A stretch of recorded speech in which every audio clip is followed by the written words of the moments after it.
Queridos irmãos, a paz de Cristo. Espero que estejam todos a passar muito bem.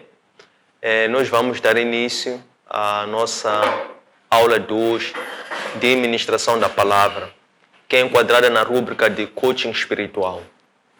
Aqui nós pretendemos, à luz da reflexão nas Escrituras Sagradas, fazer não só um estudo bíblico em separado, pois se por um lado o Senhor fala com os seus discípulos por intermédio da palavra, esta é para de seguida este mesmo servo, em sede de comunidade, partilhar essa mesma palavra ou reflexões com os outros irmãos, para que todos possam partilhar do mesmo pão celestial, ou pão da vida, ou por assim dizer, deste alimento sólido ou leite espiritual, que é aquilo que alimenta a igreja. Pois a igreja,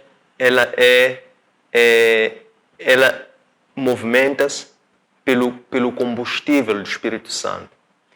E o Espírito Santo em si, ele capacita ou habilita os servos, por um lado, a eles terem comunhão com Deus, por intermédio da palavra, e por outro lado, a que eles possam ter a comunhão com a comunidade, que é aqueles para quem eles servem, também por intermédio da palavra. Esta rúbrica de Master Coach, que tem como fonte única as Escrituras Sagradas, desdobrável quer em orações sacerdotais, quer nestas aulas de ministração da palavra, quer em forma de short video, pequenas reflexões bíblicas, elas buscam tão somente partilhar o maná. Porque, conforme nós sabemos, durante aquele período de 40 anos que Moisés liderou a transição do povo do Egito até Canaã, atravessando o deserto, este povo, durante este período de 40 anos, foi alimentado pelo maná. Maná que é a providência divina. É a providência divina que nos dias de hoje manifesta-se através da palavra de Deus, que são as Escrituras Sagradas. Então, antes de entrar para a aula 2 propriamente, importa fazer uma ligação com a aula anterior. Na aula anterior, nós refletimos sobre o livro 1 de Coríntios. E lá nós vimos que Paulo havia escrito essa carta para a comunidade de Coríntios como forma de dar resposta ou solução ou luzes para que aquela comunidade encontrasse soluções para os problemas com que eles se deparavam. E eles estavam a viver problemas de 3 principais dimensões ou naturezas. Um dos problemas que eles debatiam prendia-se com a questão do sexo ou das relações sexuais dentro do casamento. A segunda questão que eles debatiam era sobre o corpo ressuscitado. E a terceira questão com que eles debatiam era se era ou não lícito alimentar-se de carne de animais que foram cultuados ou foram sacrificados, cumprindo-se um certo rito. Então, estas questões, que eram questões extra-doutrinárias, que resultavam da confluência de várias culturas, pois aquela comunidade de Corinto era uma cidade metrópole, que era coabitada por cidadãos das mais diversas nacionalidades. Tinham lá assírios, tinham lá egípcios, tinham lá judeus, tinham lá romanos, naturalmente. Então, havia uma confluência de várias culturas. E, após Paulo ter passado por aquela comunidade para fundar a igreja, quando ele deu prosseguimento à sua viagem missionária para fundar outras igrejas, então lá começou a surgir algumas divisões ou diferenças ou desinteligências entre os membros daquela comunidade. Então, eles consultaram a Paulo, perguntando a ele, enquanto um pai, qual era a sua visão, o seu ponto de vista e que conselhos é que ele daria à comunidade em face àqueles problemas que eles estavam a viver. Nós sabemos que Paulo visitou Corinto entre os anos 51 e 52, permaneceu lá durante 18 meses ou 1 ano e meio, e depois partiu. Sabe-se também que Paulo provavelmente escreveu 3 epístolas, sendo que no Evangelho constam 2 epístolas. Então presume-se que 1 de Coríntios e 2 de Coríntios sejam as últimas 2 cartas que Paulo escreveu para a comunidade de Corinto. Então, se em 1 de Coríntios, que foi a reflexão da aula passada, nós vimos que o que o Paulo exortava a comunidade era que eles adotassem a cristocentridade, isto é, colocassem a Cristo no centro da igreja para poderem encontrar soluções aos problemas com que se deparavam. Em ocasião da 2 de Coríntios, o contexto já é ligeiramente diferente. Então, é por isso que a aula de hoje, o tema vai ser a defesa de Paulo e do seu ministério. A defesa de Paulo e do seu ministério. Então, em termos de partes ou composições, importa perceber por que a defesa de Paulo e do seu ministério. Se vê que nós queremos, de uma forma explícita e direta, dizer que Paulo, neste trecho da Epístola de 2 Coríntios 10 a 12, ele esteve a defender a autenticidade do seu apostolado ou do seu ministério. Por quê? Havia passado daquela comunidade, quando Paulo partiu para ir fundar outras igrejas, outras missões, passou pela comunidade de Corinto outros apóstolos que defendiam que o seu evangelho era mais puro e mais verdadeiro do que o evangelho de Paulo. Então, essa informação chegou ao conhecimento de Paulo. Paulo já não estando em Corinto. Eventualmente, nessa altura, ele estava na Macedônia ou em Éfeso. Então, é nessa ocasião em que ele escreve esta carta em defesa da autenticidade do seu ministério. Então, quais são as componentes deste tema? Primeiro vai ser sobre as acusações que ele enfrentou, que foram 2, vamos ver que acusações foram essas, e qual foi a defesa que ele usou relativamente a essas 2 acusações. A segunda parte vai ser ele, enquanto um pai, enquanto um apóstolo daquela comunidade, ele havia prometido àquela comunidade da igreja, enquanto uma noiva, para um homem, que é Cristo. A terceira parte é que ele apresenta-se como um apóstolo simples, que rivaliza contra aquilo que ele considera de superapóstolos.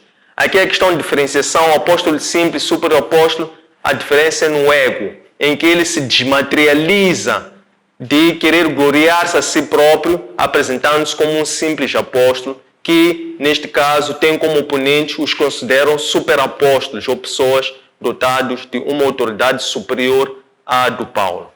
A quarta parte vai ser a glória do apóstolo insensato. Significa aqui que Paulo, de uma forma propositada, ele manifesta a sua insensatez, isto é, a sua loucura. E como tal, ele também materializa-se nesta fase. Ele veste, enquanto uma pessoa, quais são as várias glórias, ou os vários momentos, ou as várias obras que ele passou por conta do seu evangelho, que remete ao sofrimento, que lhe tornam também, tanto quanto eles, um apóstolo autêntico. Então, a quinta e última parte vai versar sobre o verdadeiro poder do apóstolo que reside na sua fraqueza. Esta fraqueza tem como o simbolismo a cruz. Porque é aqui que Cristo responde dizendo que a minha graça te basta a ti, para que tu possas manifestar a minha glória. Então, é mais ou menos disto que nós vamos falar. Então, vamos começar. O Paulo inicia dizendo-se que ele defende que a comunidade se apresente com humildade e com a mansidão de Cristo, característica de Cristo. Porque o que acontece? Ele estava a ser acusado de 2 coisas. Uma é que aqueles outros apóstolos que foram após Paulo, eles defendiam-se serem mais conhecedores da verdade, isto é, de Cristo ressuscitado, mais do que o Paulo era. Eventualmente, estes tenham conhecido fisicamente, visivelmente a Cristo. Por isso é que eles defendiam que conheciam melhor o Evangelho de Cristo do que o próprio Paulo. Essa era uma das acusações que eles apresentavam. A segunda acusação que eles apresentavam é que eles diziam que Paulo, até certo ponto, era cobarde. De que forma? Diziam que ele usava palavras duras nas cartas escritas e que aquilo pudesse consubstanciar um blefe, na medida em que ele fisicamente era manso. Então é assim que ele se apresenta, que eu, Paulo, eu sou manso e humilde como Cristo.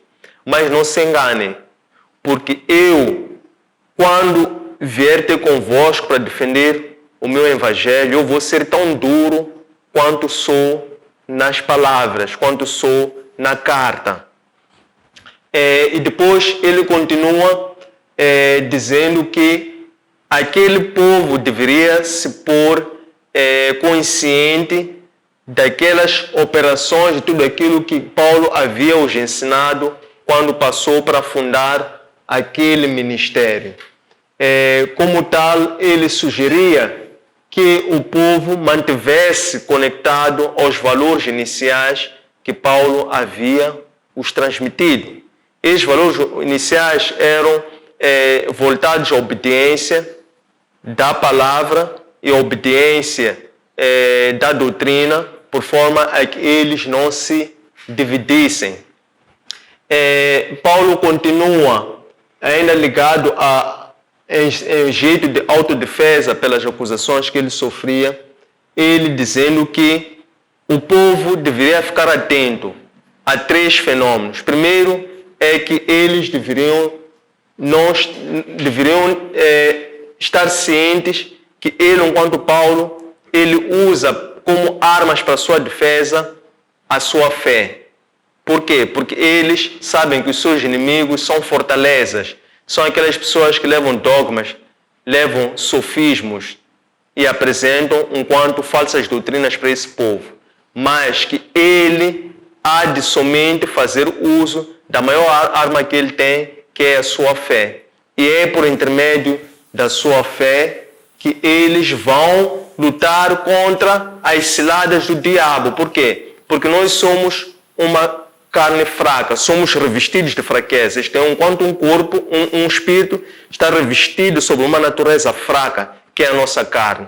Então, pelo fato da nossa carne ser fraca, eles usam as fragilidades da nossa carne para poderem propalar essas falsas doutrinas, estes sofismos, esses dogmas. Então, que ele, enquanto um apóstolo, deveria exortar a que o povo olhasse tão somente para aquilo que seriam as armas mais eficazes para lidarem com este inimigo. E essa arma é a sua fé. Para quê? Porque com o uso da sua fé, eles podem destruir aquilo que designou de fortalezas do mal. Depois ele prossegue dizendo que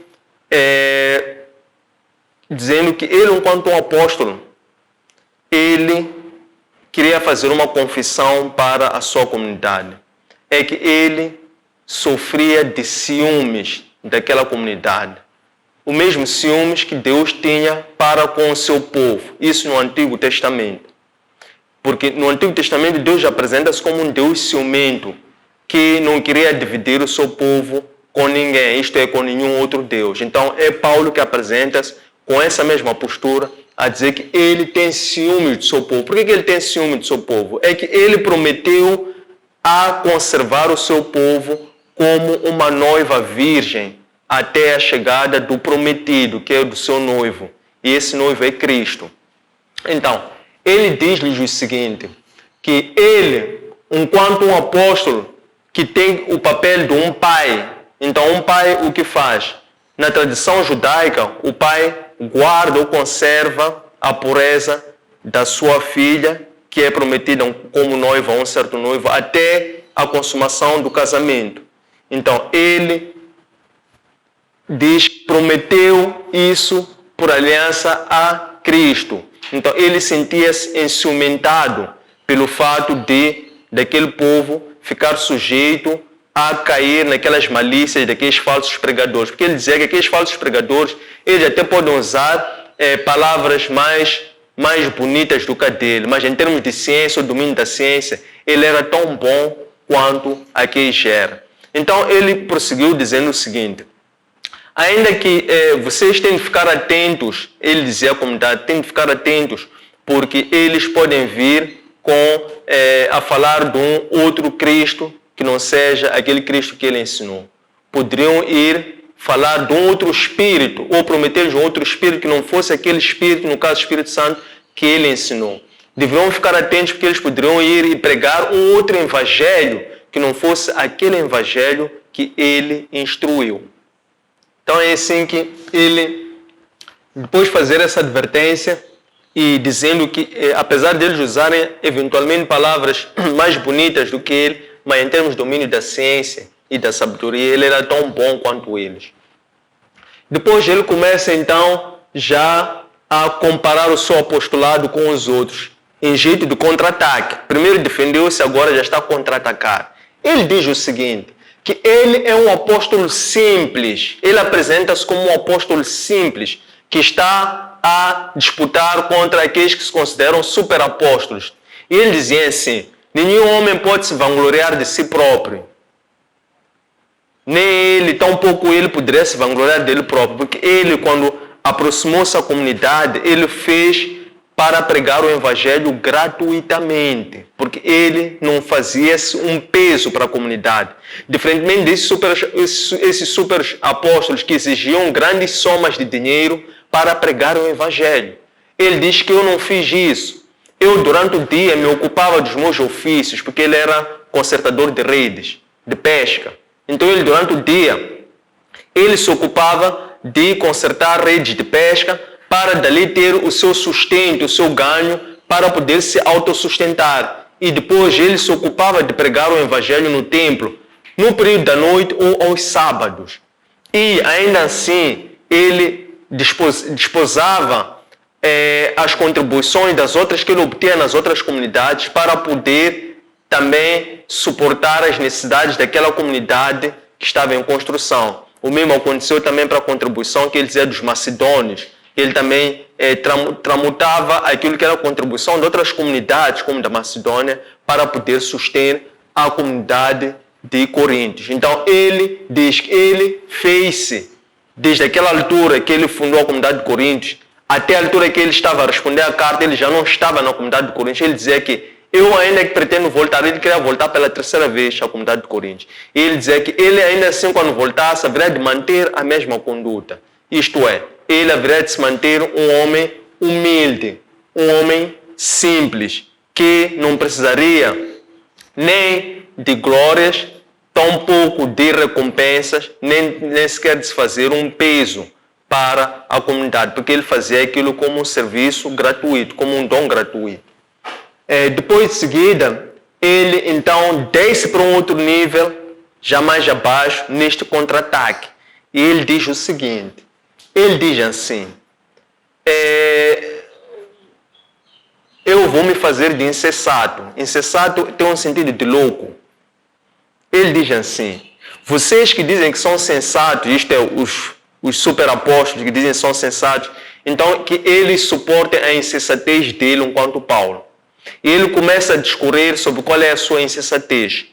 Ele diz o seguinte, se vocês quiserem glorificar de homem para homem, eu também agora vou me fazer de homem e vou trazer à luz as minhas glórias. Isto é, vamos fazer de insensato de louco.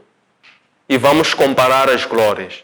E ele começa por dizer o seguinte, ele diz assim, se vocês ou se eles dizem que são judeus, ele também é judeu. Se eles dizem que são de Israel, ele também é de Israel. Se eles dizem que são missionários, ele também é missionário. Se eles dizem que prestam serviços ou missões à comunidade, ele também faz isso e faz muito mais do que isso. É quando ele depois começa a detalhar quais são os serviços pelos quais ele prestou por conta do Evangelho. Ele começa por dizer o seguinte, que ele já recebeu por 5 vezes 40 açoites menos um em Jerusalém. que ele já foi condenado por apedrejamento, que ele já sofreu por várias vezes perigos de vida, desde ter que atravessar rios, já passou um dia e uma noite no alto mar, já foi perseguido, já foi rejeitado, e até que por último, ele, quando estava para ser detido na comunidade de Damasco, ele teve que ser retirado nas traseiras, dentro de um cesto, para escapar à fúria das pessoas que queriam caçar. Então, é quando ele começa a discorrer essa história em insensatez, depois ele diz, mas por tudo isso que eu faço, eu não posso me gloriar a mim próprio, mas eu me glorio a Cristo, que foi quem me chamou. Então, depois dele manifestar ou contrastar a manifestação da sua glória por insensatez, querendo se fazer insensato tal como os outros são, e dizendo que se os outros dizem que são sensatos, então que eles suportem a sua insensatez, ele discorreu sobre esses exemplos para poder manifestar ou poder exponenciar aquilo que foi o seu ministério. E depois dele dizer isso, ele remata dizendo o seguinte, que ele, enquanto Paulo, ele foi arrebatado há 14 anos atrás, 14 anos do momento que ele escreve essa epístola, 14 anos atrás, ele foi arrebatado. Primeiro foi arrebatado para o terceiro céus. Ele diz que não sabe se em corpo ou em espírito, nem quer saber, isso Deus é que sabe. Foi arrebatado para o terceiro céus. E depois ele foi arrebatado até o paraíso. Mas também não sabe se em espírito ou em corpo, nem interessa saber, diz Deus é quem sabe disso. E quando ele é arrebatado para o paraíso, ele diz que lá ele ouviu palavras, ouviu informações que não convém um homem comum ouvir, nem sequer saber. Então, ele quando diz isso, ele se reduz à sua própria insignificância, dizendo que, depois de todos esses fenômenos terem acontecido, eis que um espinho lhe assolou. Isto é, uma seta lhe assolou. E aqui fala-se que esse espinho, esse Satanás, é um problema que ele teve, um problema pessoal que Paulo teve. E ele diz que ele, quando teve esse problema pessoal, foi precisamente para ele não se gloriar destas graças que ele viveu, dessas glorificações que ele viveu em Cristo por Cristo. Então ele diz que ele não se vai gloriar dele próprio enquanto Paulo, mas se ele tiver que se gloriar de alguém, vai se gloriar desse homem, que ele não menciona quem é esse homem. Ele diz que há um homem que em Cristo foi arrebatado por 2 vezes. Primeiro para o terceiro céu, depois para o paraíso. Então se ele tiver que se gloriar de alguém, não vai se gloriar dele. Vai se gloriar desse homem. Mas por sinal esse homem, ele é Paulo. Foi a experiência que ele teve pessoal. Depois dele ter dito isso, ele diz o seguinte, que, por fim, se ele tiver que se gloriar de alguém por conta deste açoite que ele sofreu, deste espinho que lhe travou, deste Satã que entrou, deste problema pessoal que ele viveu, que lhe tornou ainda mais humilde, para que ele não pudesse se gloriar dessas experiências diante dos homens, mas que ele estava a dizer aquilo por conta daquele povo que tinha lhe provocado para que ele dissesse essas verdades. Então ele por último se gloria em Cristo. Por quê? Porque é em Cristo que é a cruz, que é lá que todo o poder se manifesta. Então ele termina dizendo o seguinte, que é quando ele se sente fraco que ele se torna forte. O que é isso de se sentir fraco? Quando ele se sente fraco na carne, quando ele se sente impotente, quando ele se sente humilhado, quando ele se sente rejeitado, quando ele se sente insignificante, quando ele se sente impotente na carne, isso é sentimento. Quando ele se sente fraco, é quando ele se torna forte, como em espírito. Por quê? Porque ele passa a manifestar cada vez mais dependência e submissão a Cristo. Então é ali que é a cruz, é ali que ele se torna forte.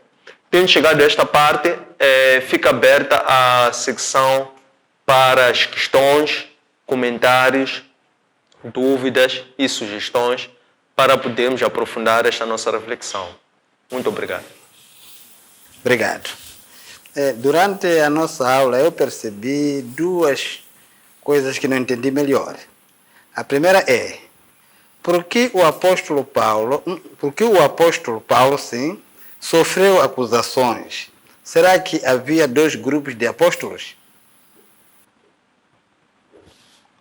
Esta é a primeira. A segunda, dentre esses apóstolos, que são dois grupos, entendo que havia duas mensagens diferentes. Qual é pura? De Paulo ou dos outros? Obrigado. Boa noite, irmãos. A palavra de hoje foi muito edificante. Falou em particular do meu caso. Bom, eu já venho escrevendo, porque tenho me questionado sobre o evangelismo de hoje e o evangelismo passado, ou das épocas passadas. Tenho me questionado sobre a pregação do evangelho nos dias atuais e nos anos remotos. Será que estamos a viver uma mudança, né, na forma com que se é pregada o evangelho? Isso só trouxe à tona, a aula de hoje só trouxe à tona alguns questionamentos que eu já venho tendo, né? Primeiro, vou fazer uma pergunta em relação à aula de hoje, ou em relação à defesa do Paulo e de seu ministério, que é o tema central da aula de hoje. A primeira questão é: com que objetivo o apóstolo Paulo escreveu a segunda epístola, denominada Carta Contestada ou Dolorosa? Certo. A segunda epístola.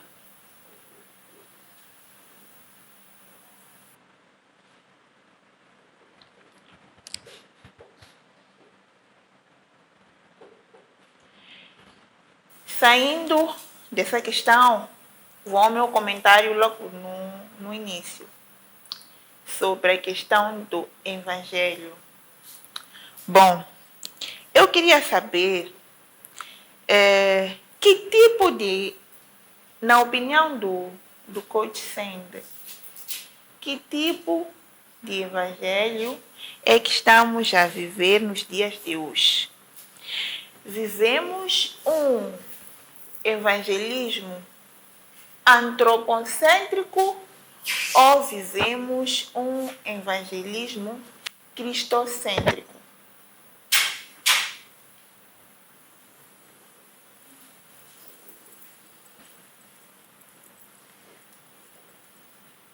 Pergunto isso por quê? Porque, na minha opinião, e sobre aquilo que eu estou a escrever, eu acho que estamos a viver uma escandalização do evangelho. Por que eu digo isso? Porque já não se prega o verdadeiro evangelho que o apóstolo Paulo pregava, né? Mas também tenho algumas dúvidas. Será que o que eu estou a pensar é certo ou errado? E gostava que o coach me auxiliasse a ter, ou estar mais abalizada para o artigo que eu estou a escrever. Em segundo, estamos numa era em que surgem vários apóstolos, vários pastores, e, segundo a Bíblia, Quais são as credenciais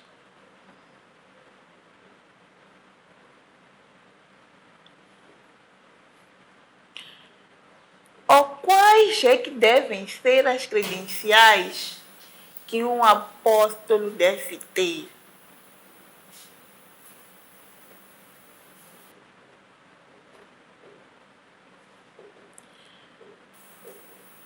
O fato da pessoa pregar a palavra de Deus, a palavra já diz, ide ao mundo e pregai o evangelho.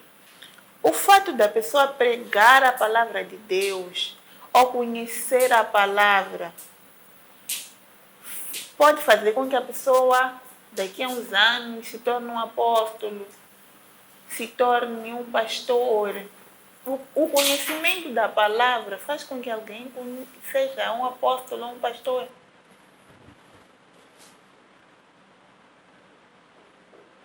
Bom, eram essas minhas perguntas. Não me baseei muito no tema de hoje, mas tem a ver, o centro é esse. Mas busquei com o que está a acontecer atualmente no mundo. Qual é o nível ou experiência que Deus pretendia transmitir a Paulo com o arrebatamento 2 vezes?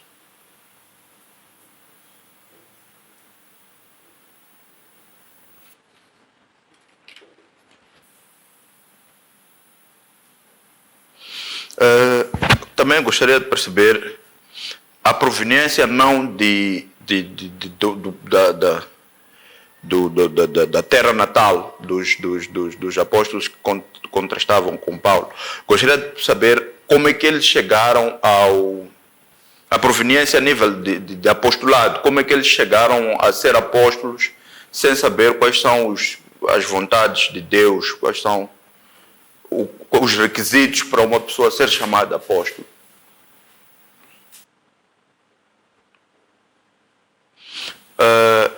Também gostaria de perceber quais são, eu acho que já havia feito, justamente essa já havia feito, acho que repeti.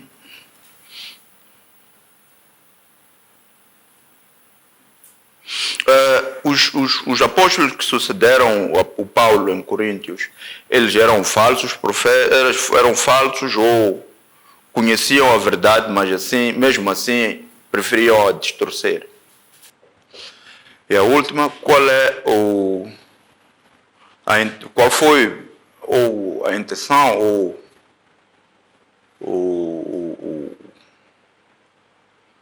por que o apóstolo Paulo, o que ele pretendia quando ele se reduziu a nível dos falsos apóstolos, não sei se chamam-lhes falsos,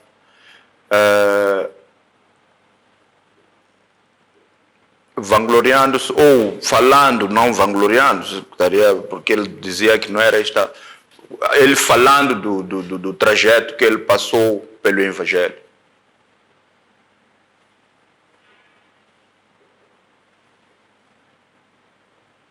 Obrigado. Numa das defesas do apóstolo Paulo, ele dizia que ele não cobrava para pregar o Evangelho. Que lições podemos tirar do apóstolo Paulo para os atuais profetas?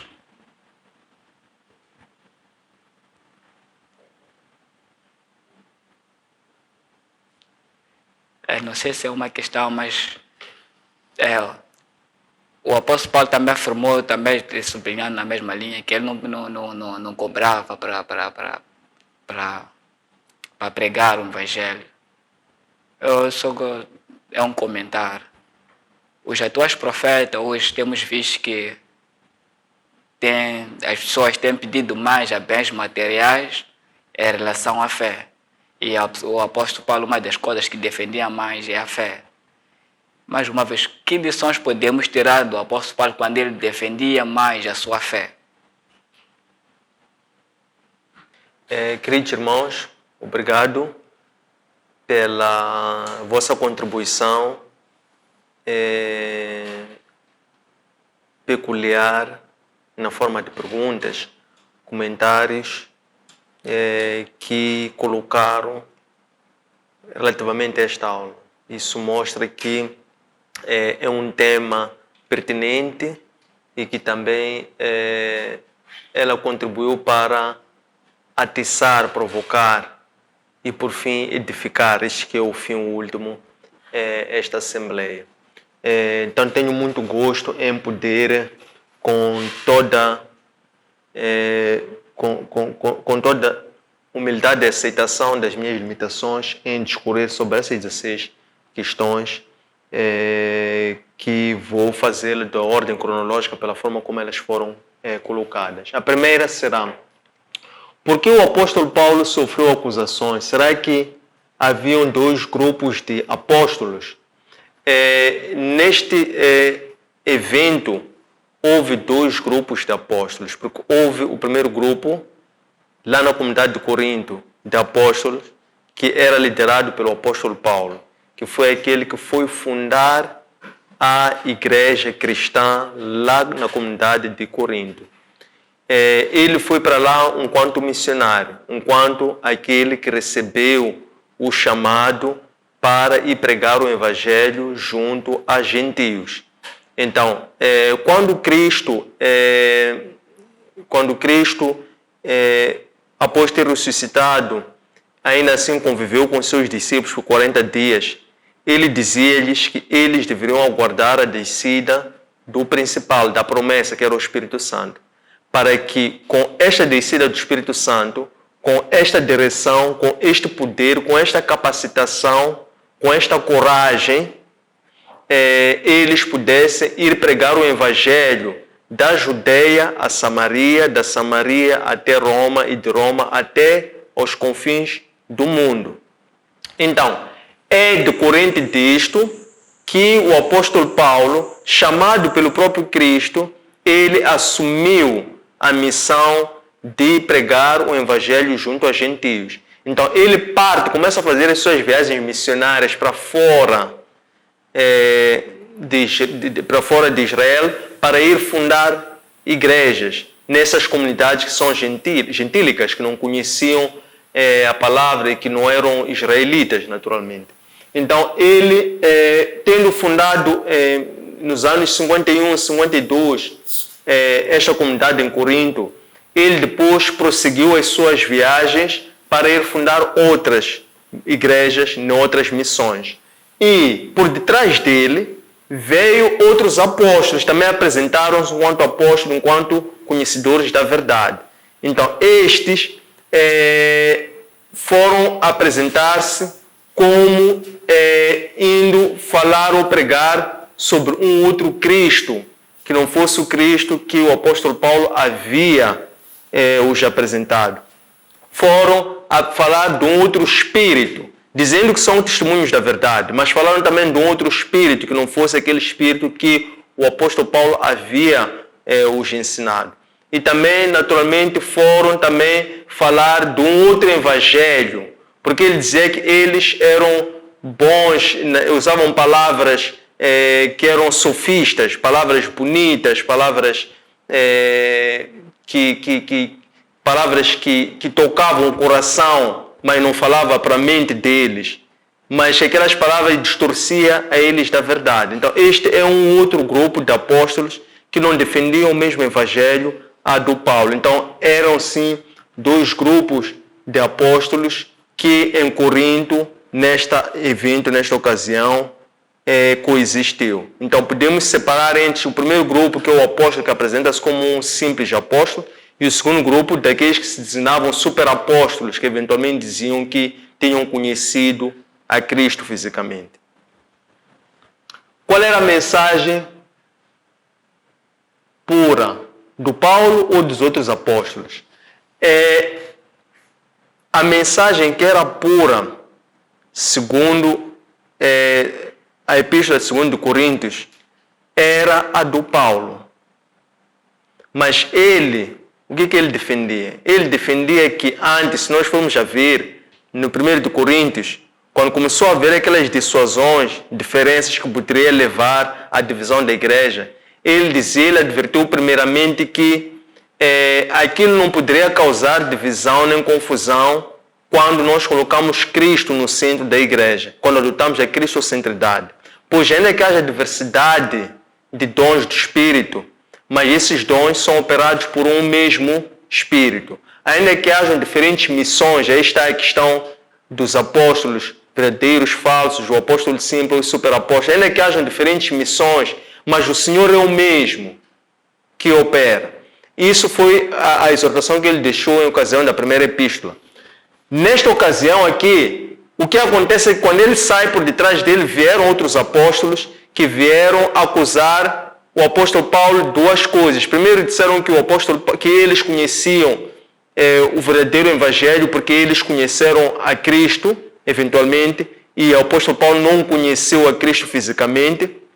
Isto o apóstolo Paulo defendeu-se, dizer que, não obstante ele não ter conhecido fisicamente, mas ele teve experiências pessoais, concretas, que lhe atestam e lhe confirmam como sendo um apóstolo enviado pelo próprio Cristo. E a segunda acusação que eles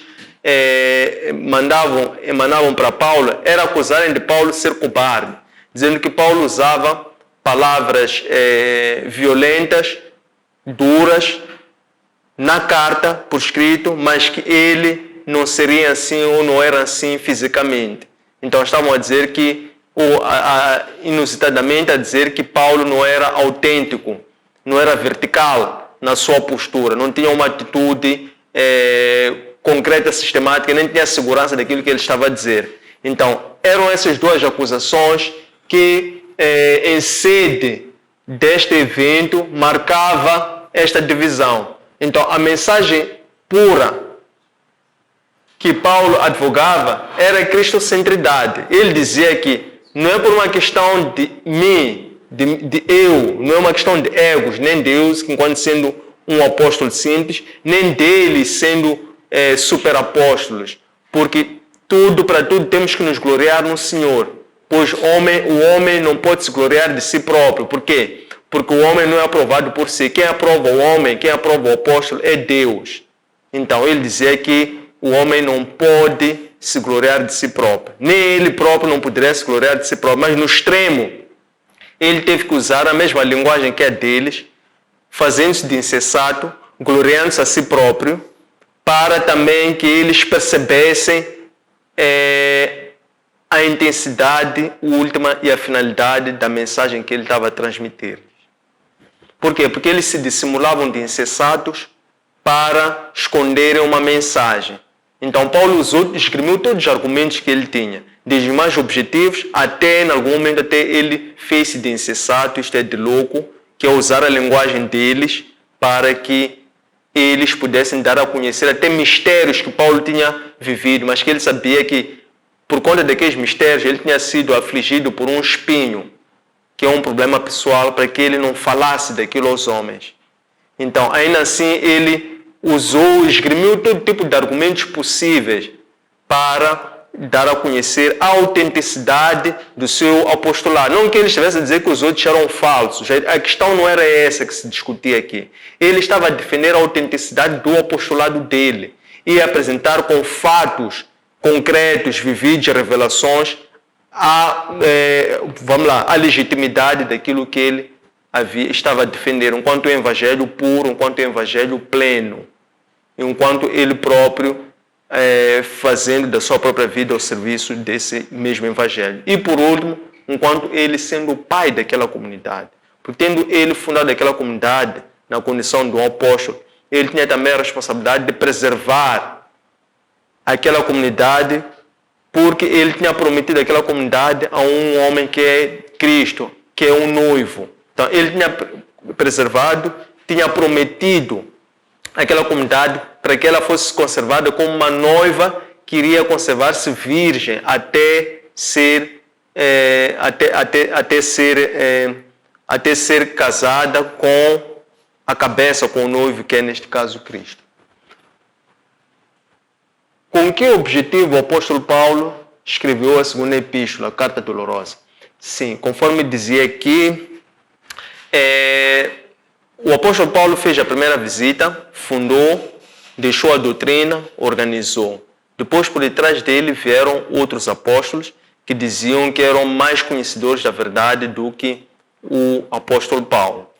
Então, o apóstolo Paulo, quando escreve essa segunda epístola, foi, por um lado, por causa desses eventos que ocorreram após a instalação da primeira igreja, 51 e 52, após Cristo, quando ele parte, e depois, por detrás dele, vêm esses apóstolos que foram transmitir uma outra mensagem e até acusar o apóstolo de não pregar o evangelho verdadeiro. Então, esta segunda epístola é resposta a esses ataques que ele sofreu por parte destes que se consideravam superapóstolos, porque ele diz superapóstolos porque eles gloriavam-se a si próprios. Ele dizia que isto é insensato, porque nenhum homem pode gloriar-se a si próprio. Esta não é a finalidade do Evangelho. A finalidade do Evangelho é glorificar a Deus, não glorificar-se a si próprio.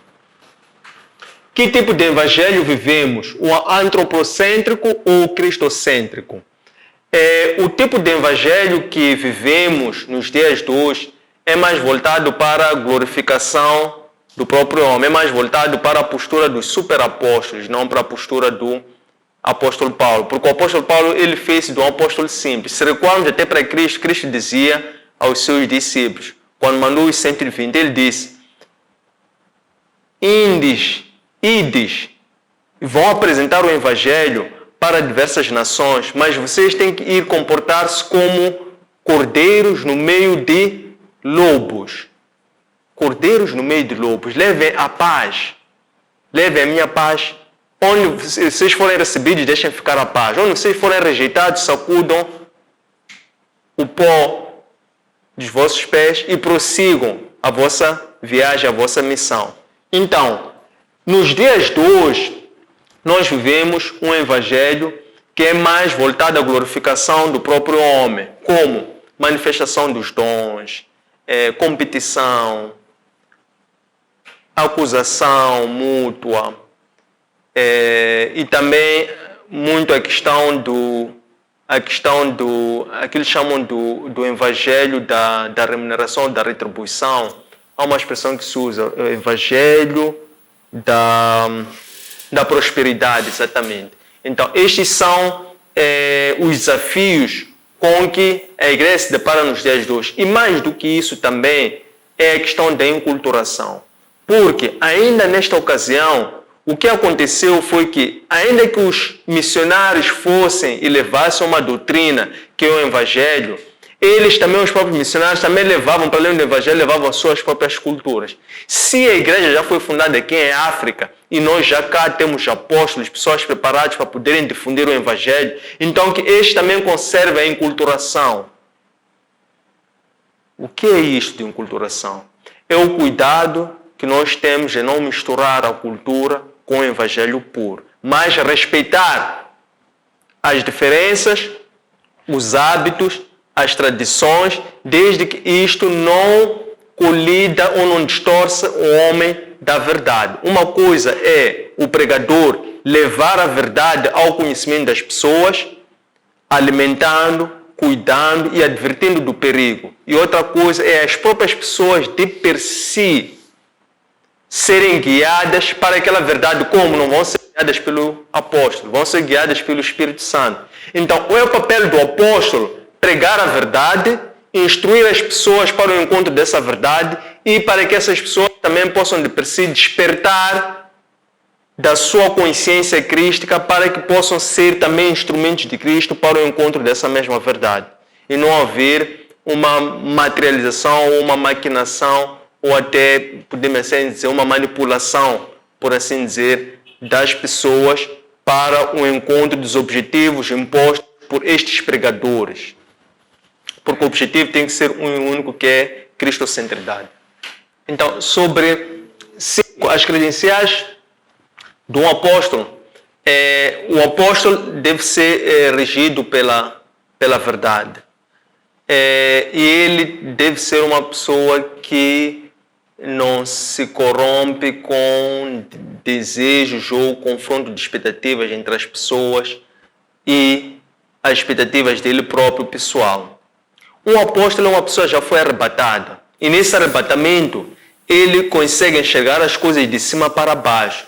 Ele funciona não só como uma caixa de ressonância, mas também ele tem a capacidade de, por cima da doutrina, também trazer a sua prática, porque o evangelho não é teoria, é prática. O próprio apóstolo é uma pessoa que já passou e enfrenta todo tipo de percalços, humilhações, quedas, falhas, limitações, todo tipo de experiências, porque ele passa e enfrenta na própria vida, contribuem para lhe construir enquanto um pregador, que é alguém que já tem conhecimento teórico, tem conhecimento prático e está habilitado a ensinar, a transmitir.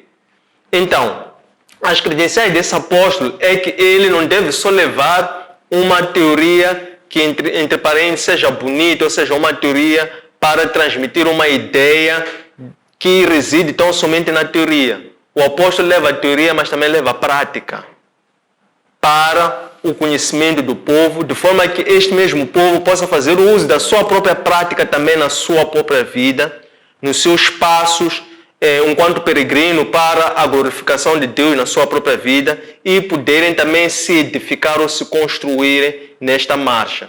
Por quê? É a intenção do apóstolo, enquanto um líder eclesiástico, também formar líderes, não formar pessoas que tão somente respondam ou obedeçam sem pensar, sem criticar, sem desconstruir e sem edificar outras pessoas. O fato de alguém pregar, conhecer a palavra, o torna um apóstolo ou um pastor. Um pastor é alguém que cuida do seu rebanho, e um apóstolo, portanto, é pastor, evangelista, profeta, apóstolo em termos de hierarquia. E o apóstolo, ele, para além de conhecer a palavra, ele recebe um chamado. Recebe um chamado. E depois aceita esse chamado e faz desse chamado uma missão. Fazendo do seu chamado uma missão, então importa, isto é, faz da sua própria vida ao serviço dessa mesma missão. Então, passa a viver o que é aquilo que chamamos do evangelho pleno. Então, esta é que é a credencial ou os requisitos para que o apóstolo possa se apresentar como tal ao serviço dessa mesma missão. Qual era a doutrina que os outros apóstolos defendiam? Se era a cristocentridade? Os outros apóstolos eles eram mais voltados para a autoexaltação. Tem alguns fatos, evidências que nos é trazido, nomeadamente quando o apóstolo Paulo compara a dizer que aqueles superapóstolos cobravam somas altas em dinheiro para poderem pregar o evangelho, por exemplo. Então, eles não defendiam a cristocentridade, porque eles não glorificavam a Cristo, glorificavam-se a si próprios. Quais são os ensinamentos ou falsas doutrinas que eles traziam para contrastar com Paulo? Era isto, vamos dizer, o evangelho da prosperidade, a questão da autoexaltação e também o fato de eles quererem estar no centro das coisas, que é a questão da antropocentridade, né? Então, estes eram os sofismos, e eles o que faziam? Encobriam-se com sofismos, isto é, palavras bonitas, mas que desvirtuavam da ciência. Qual ciência? A ciência enquanto dom do Espírito Santo. Porque é a ciência que guiou o homem para conhecer as coisas reveladas até os mistérios. Então, esta aqui é a ciência enquanto dom do Espírito Santo. Então, Paulo dizia que, embora ainda que eu não fale tão bem como eles, mas em termos de domínio da ciência, eu sou tão bom, até melhor do que eles. Por que Deus tinha ciúme dos homens se Ele deu o livre-arbítrio? Isso decorre por causa da questão da aliança eterna. O que acontece é que, basicamente, o homem, desde a sua criação, foi feito à imagem e à semelhança de Cristo, não obstante, a imagem e a semelhança de Deus, não obstante ter o livre-arbítrio. E depois houve a queda, mas depois Deus restabeleceu a sua aliança com o povo por via da aliança que ele estabeleceu com Abraão. Esta que é a aliança eterna. Então, a partir da aliança eterna, todo homem do sexo masculino da casa de Abraão, todo gado macho, todo escravo, tudo que pertencia à casa, tudo que pertencesse, nascesse, desenvolvesse da casa de Abraão, pertencia a Deus. E ele seria por eles o único Deus, e eles seriam uma primícia para o próprio Deus. Então havia esta aliança que era perpétua, não é? Aliança perpétua, aliança eterna entre Deus. Então era decorrente desta aliança que fazia com que houvesse uma obediência de parte a parte. Isto é, Deus, ele era um pai provedor para os filhos, e os filhos deveriam ser filhos obedientes para com o pai. Então havia essa reciprocidade, se quisermos assim dizer, em termos de cumplicidade. E isto é que criava ciúme, porque quando não houvesse o cumprimento deste que foi o elemento central desta aliança, era para que um servisse ao outro. Por que o apóstolo Paulo foi arrebatado por 2 vezes? O arrebatamento que o apóstolo Paulo experimentou, vivenciou por 2 vezes, faz parte das experiências que ele, enquanto um servo, são experiências pessoais. Porque o servo tem experiências pessoais fora da palavra. Depois a palavra, ela torna-se viva, porque a palavra, o evangelho, para ele tornar-se um evangelho pleno, é a palavra que depois a palavra torna-se viva, porque a palavra tem vida, e a palavra, quando torna-se viva, ela impacta na nossa vida. Isto é, a nossa vida passa a ser um campo de ensaio para nós vivermos aquelas verdades reveladas na própria palavra. Isso chamam-se experiências.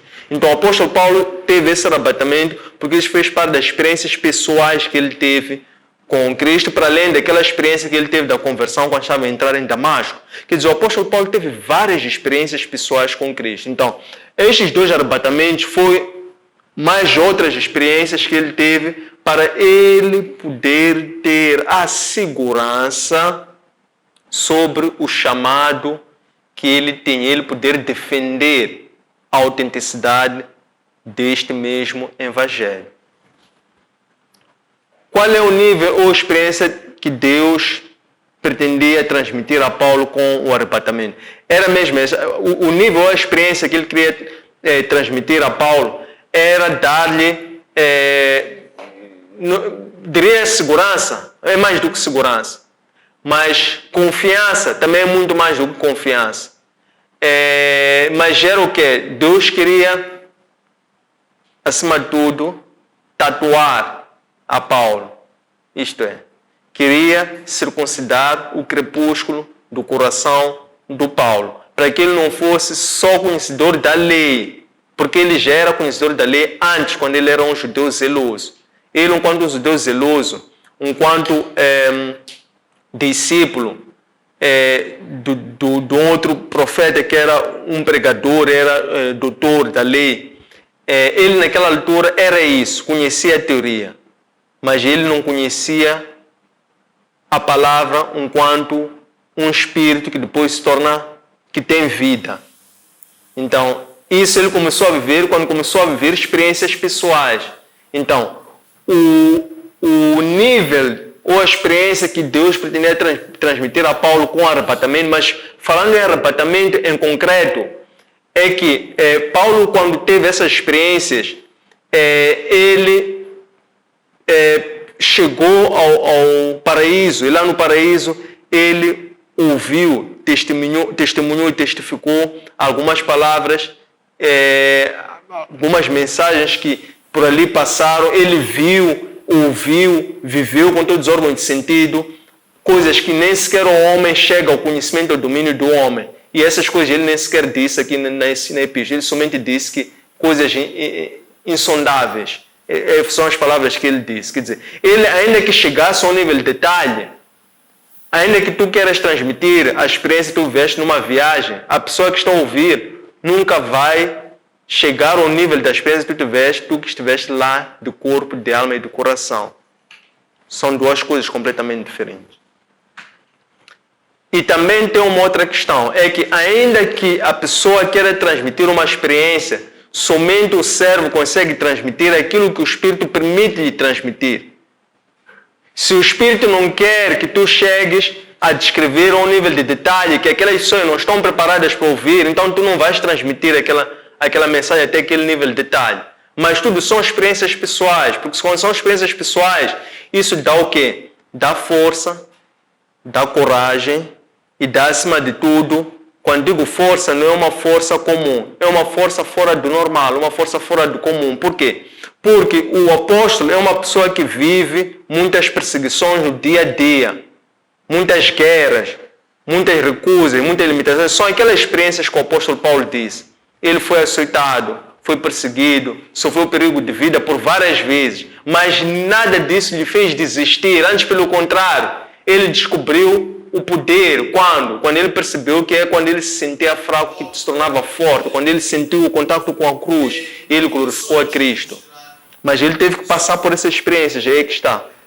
Sobre a proveniência, questão número 13, dos superapóstolos, eles eram judeus, porque o apóstolo Paulo mesmo disse, se eles são judeus, ele também é. Se eles são de Israel, ele também era. Se eles eram missionários, ele também o era. Os superapóstolos conheciam a verdade e mesmo assim distorciam ou eram falsos profetas? Então, isto não tem diferença. Quem conhece a verdade distorce, não tem diferença com o falso profeta.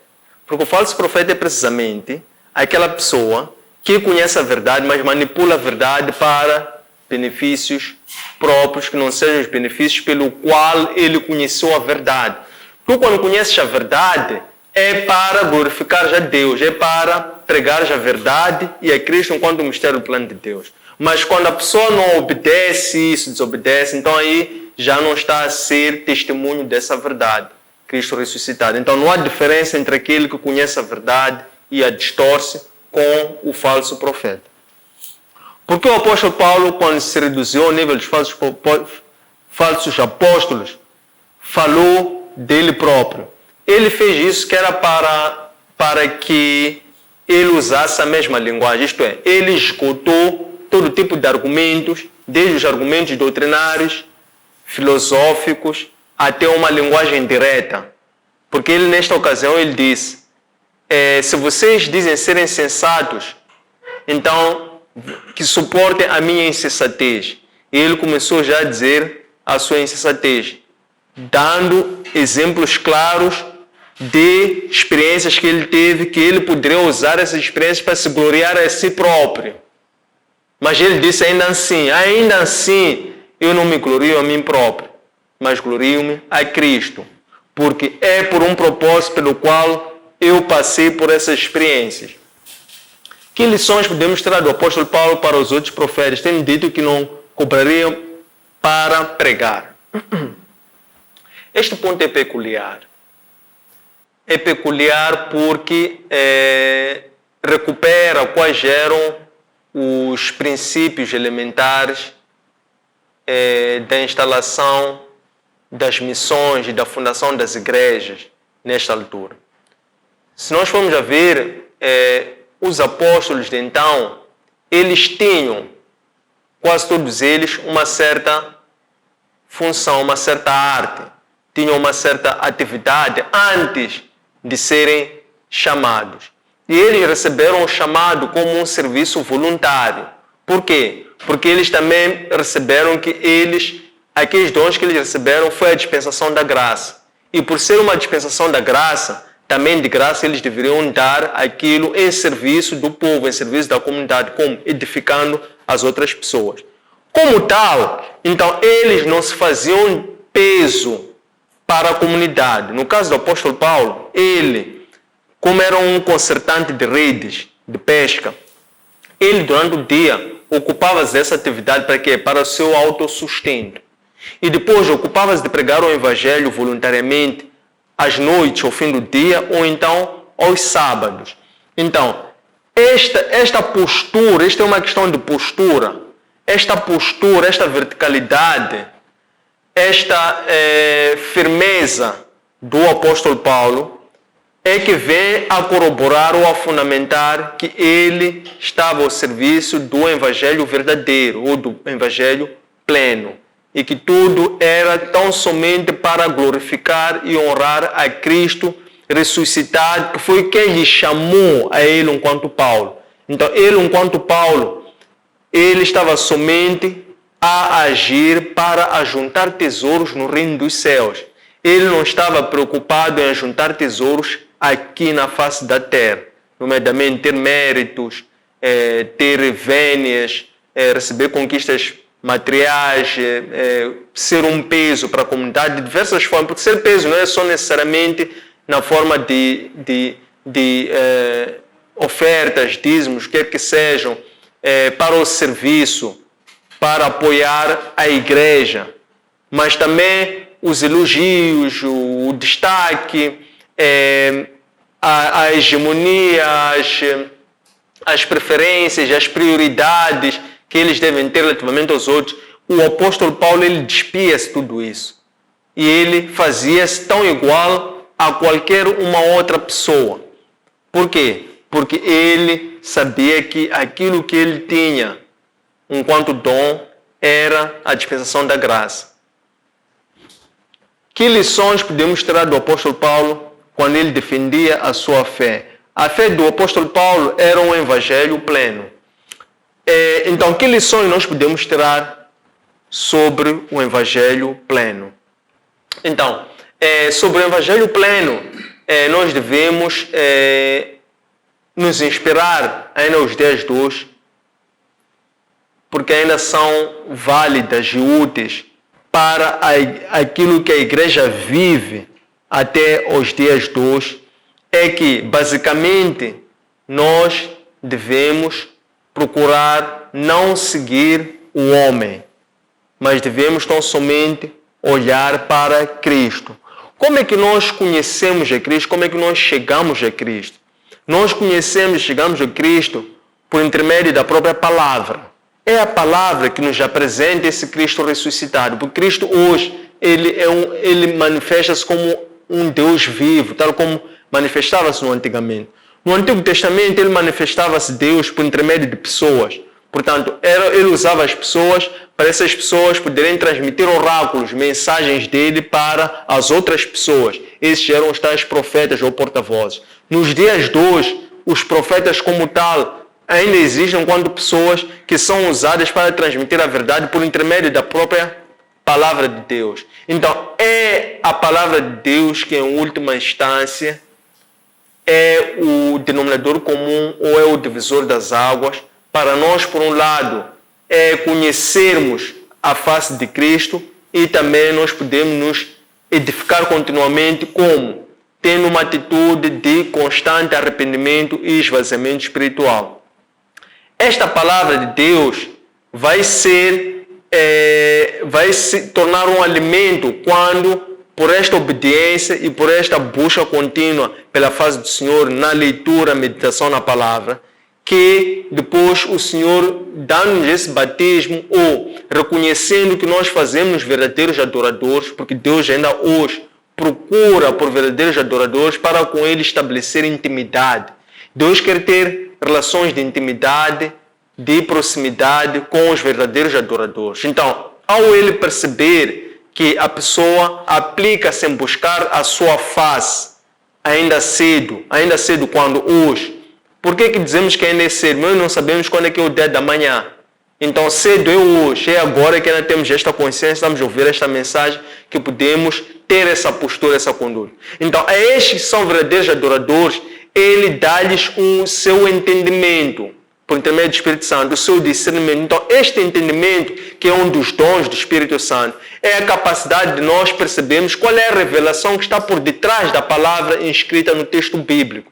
E é esta revelação, mais o Espírito Santo, que vai guiar a nossa caminhada em busca contínua dessa verdade através do arrependimento contínuo. Esse arrependimento contínuo que é o estar em constante esvaziamento espiritual. Para quê? Tudo aponta para Cristo. Para quê? Para a cristocentridade. Para lhe honrar para de glorificar, para estarmos somente voltados para o galardão maior, que é Cristo.